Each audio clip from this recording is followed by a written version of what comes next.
And I want to talk to you because when we were going through the instruction, one of my questions was, what does it mean to hold space? So what does it mean to have space for yourself? And then also you talked about making space with others, because that's one of the challenges we have on this planet, is dealing with other people. Mm-hmm.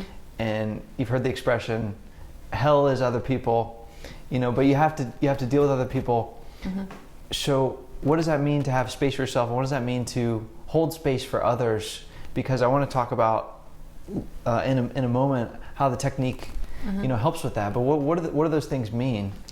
So I think that when it comes to holding space for others, this is one of my favorite terms, and the reason is because it creates an experience of connection that is healthy for both parties. I feel like life in and of itself, society dictates this experience of humanity that is very externally regulated, and it's actually wired into our DNA as humans. Even when we're babies, we have to depend on something outside of us for nourishment, for, support, for connection, for love.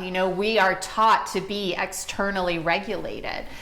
But what happens is the more we grow into adulthood, there's a very big difference between parental-child relationship and adult relationships. The parental-child relationship in and of itself has capacity for this unconditional love, right? It's just, when it's healthy and when you're fortunate enough to be in a space where you have a parent that has the capacity to provide that really safe container, that experience of unconditional love, most parents would do anything for their children. A lot of parents, not all, right?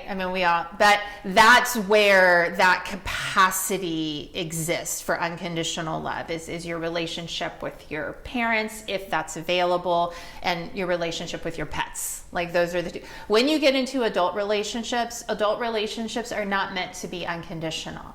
Adult relationships. What do you mean by that? Well, if you think about it, we've all been in really challenging, toxic relationships, be it with family, romantic partners, where our boundaries keep getting pushed, and it doesn't serve us to allow people to keep pushing our boundaries. Okay, so don't give someone a blank check.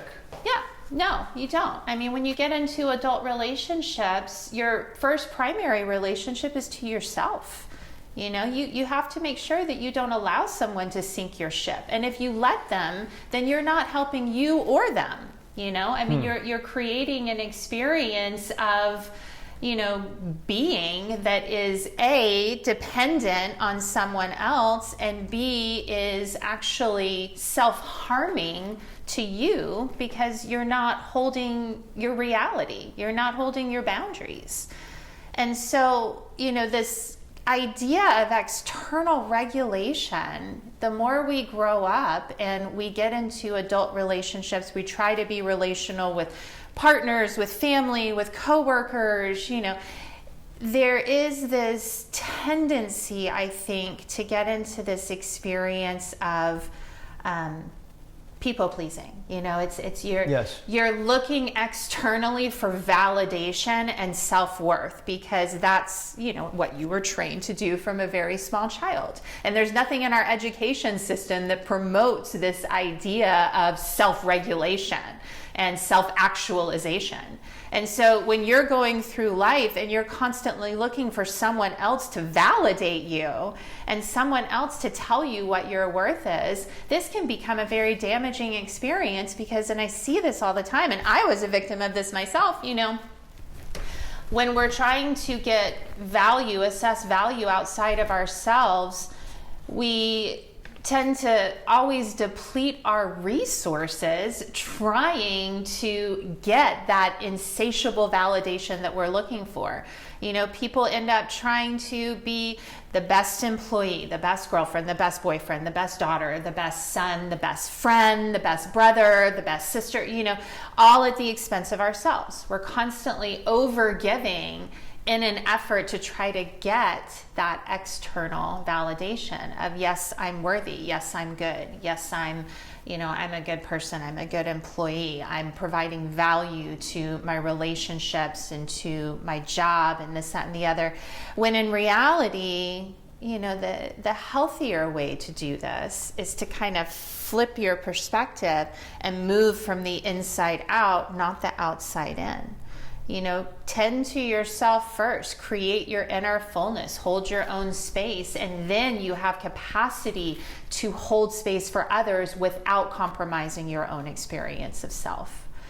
And so this idea of holding space for others, when someone comes to you with a problem, and it's like, David, I really need your help. Like, I'm drowning here, I'm sinking, I don't know what to do. What should I do?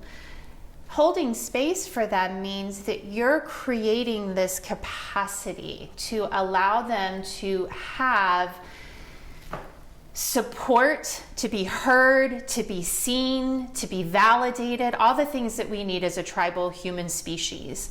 But you're doing it in a manner that's also giving them their dignity to find the purpose for their pain, right? So you're not processing it for them. I think that especially romantic relationships, men have this desire to fix the problem and women have the desire to feel the problem for the other person, which is actually robbing them of their capacity for their own evolution and growth. Both instincts, yeah.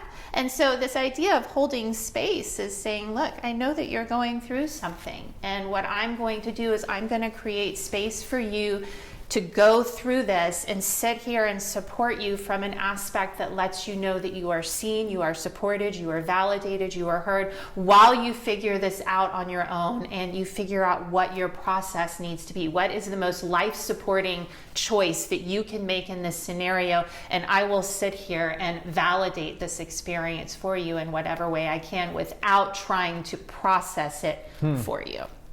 So it's a process of becoming more generous, and at the same time also having more boundaries and more self determinism for others. When you say holding space for others, it's both of those things going on.